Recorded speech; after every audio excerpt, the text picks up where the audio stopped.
প্রশাসনের লোক পাঠিয়ে সেখানে বিকল্প ব্যবস্থা করুন। আপনি সেখানে ব্যারিকেড করে ঘুরিয়ে দেন।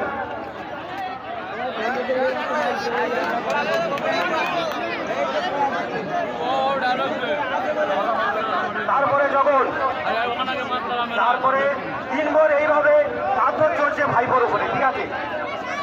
তারপরে রাত যখন মোটামুটি 7:30 8টা বাজে, তারপরে আমাকে ডাকলো ভিতরে, থানার আইসি। আমি গেলাম ভিতরে, যাওয়ার পরে ওই রাজদীপ সরকার আমার ভাইপোকে কোমরে দড়ি বেঁধে মারতে মারতে আমার ভাইপোকে নিয়ে এলো বড়বাবুর সামনে, ঠিক আছে। বড়বাবুর সামনে ওই রাজদীপ সরকার ওই কুত্তা আমার ভাইপোকে ফের মারছে, বলছে তুই সোনা কোথায় রেখেছি বল, সোনা বার কর।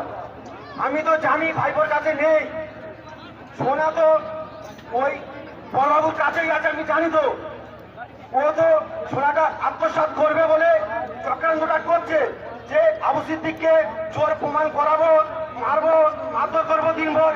মারতে মারতে ওর ঘরে আবার ফিরে আমাদের গ্রামের যে ছেলেটা সোনা চুরি করেছে তার বাপ থানায় গিয়ে বলে দিয়েছে এদের অনেক কিছু আছে, যত মারবে পারবে, যত মারবে মাল বার হবে। এইভাবে যখন ভাইপোকে রাত 8টার সময় ফের যখন মারছে আমার সামনে, বড়বাবু রাজীবকে বলছে যে একে এবারে বাড়ি নিয়ে যাও। বাড়ি নিয়ে গিয়ে যদি ভাই এর বাড়িতে সোনার টাকা না দেয় তাহলে একে নিয়ে আসবে, এসে ন্যাংড করে দেবে, দিয়ে জামা প্যান্ট খুলে দিয়ে এর পায়ে দড়ি বেঁধে টাঙিয়ে দেবে। হ্যাঁ, এইভাবে যখন আমার সামনে বলছে তখন তো ভাইপোর কিছু নেই, ভাইপো ভালো করে কথা বলতে পারছে না। ওর তখন মানে পিছন থেকে রক্ত বার হচ্ছিল, তখন ভাইপোর কোনো সাড়া নেই, এত মার মেরেছে ভিতরে। সে মারের বর্ণনা আমি তো ভুলতে পারছি না, আমি আপনাদেরকে বলে বোঝাতে পারবো না সে কিভাবে মেরেছে। একটা ছোট চেয়ারের ভিতরে আমার ভাইপো, আমার সামনে একটাই ছোট চেয়ারের ভিতরে ঢুকে গিয়েছে আমার ভাইপো। ও স্যার আমার বাঁচাবো, ও স্যার আমার মারবেন না, ও স্যার আমি আর পাচ্ছি না, ও স্যার আমাকে ছেড়ে দিন। আমি এমন ভাবে বলছে স্যার আমি আপনাকে বাবা মেরেছি, আপনি আমাকে ছেড়ে দিন। ওই আমার কুত্তা, ও পুলিশ যাচ্ছে না, কোনোদিন একটা বাচ্চাকে এইভাবে মারতে পারে না ও। তারপরে যখন আমার সামনে এইটা বলছে যে ওকে বাড়ি নিয়ে যাও, সোনা টাকা না দিলে ওকে ছাড়বে না, নিয়ে এসে ন্যাংড করে পায়ে হাত পায়ে দড়ি বেঁধে টাঙিয়ে দেবে, যে গাড়ি চাষ করবে। আমি তখন ভাবছি তো আর কিচ্ছু নেই, এসে আমার কেমন মানে মারতে পারে।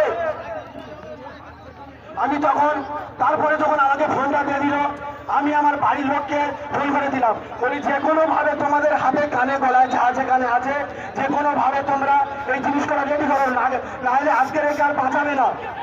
আমার ওয়াইফকে ফোন করার সঙ্গে সঙ্গে ওরা আমার ভাবির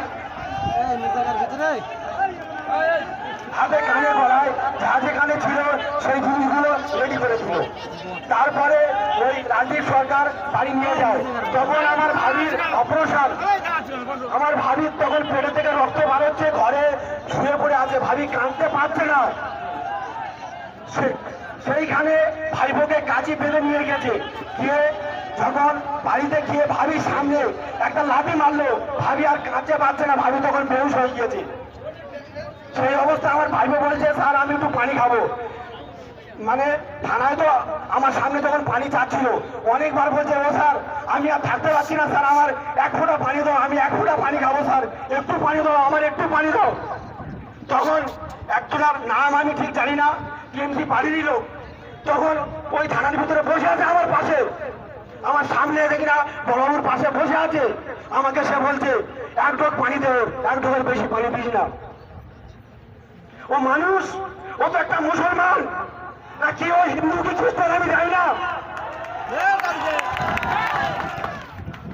টাইম হলে সব ভালো হবে, আপনারা খালি একটু সাথ দেবেন। আমরা হাইকোর্ট না হয় সুপ্রিম কোর্টে যাবো, ওই কুত্তাগুলোকে এক এক করে টেনে টেনে বার করবো আমরা, তাতে আমার ভাই বিক্রি করতে হয় করবো, তাতে আমার সব হবে। আমি ছোটবেলাতে যা ইনকাম করেছিলাম সব তো নিয়ে নিয়েছে, আমার কিছু নেই, আমি কিছু চাই না। আমি খালি বড়বাবুকে বলেছি স্যার আমাকে আমার ভাইপোকে আমার ফিরিয়ে দিন, আপনারা তো সব নিয়ে নিয়েছেন, আমার কিচ্ছু নেই, আমার ভাইপোকে আমার হাতে তুলে দিন। ও ও বড়বাবু আমার জানোয়ার, ও বলছে না তোমার ভাইপোর নামে একটা কেউ দিতে হবে তোমাকে। আমি বলছি না স্যার, আমি কিচ্ছু চাই না, আমার ভাইপোকে আমার হাতে তুলে দিন। রাত 11টার সময়, 11টা তখন 11টা থেকে 12টা বাজে। আমি বলছি স্যার আমার ভাইপোকে আমার হাতে তুলে দিন, আমি না ঘরে চলে যাবো।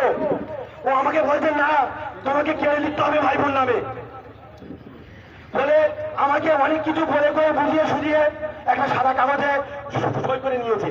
তারপরে কি করলো আর আমি জানি না। এইভাবে যদি বা একের পর এক যদি বা জুলুম অত্যাচার হয়, এতে মানুষ বাঁচতে পারবে?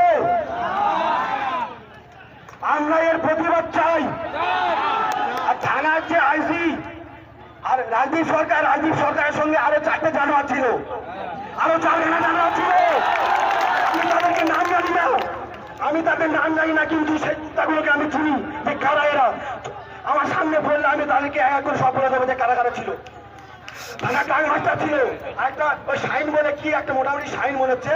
হ্যাঁ, আমি তাদেরকে চিনি, সবাইকে চিনি। ওদেরকে আমি বলবো না কি আমার পর্যন্ত আমার ভাইপো কিভাবে তোলপা করবে আমার সামনে মরেছে। মানুষ তো সবাই বুঝতে ভুল করছে কিভাবে একটা ভালো বাচ্চাকে কিভাবে মেরেছে, সেটা একমাত্র আমি জানি।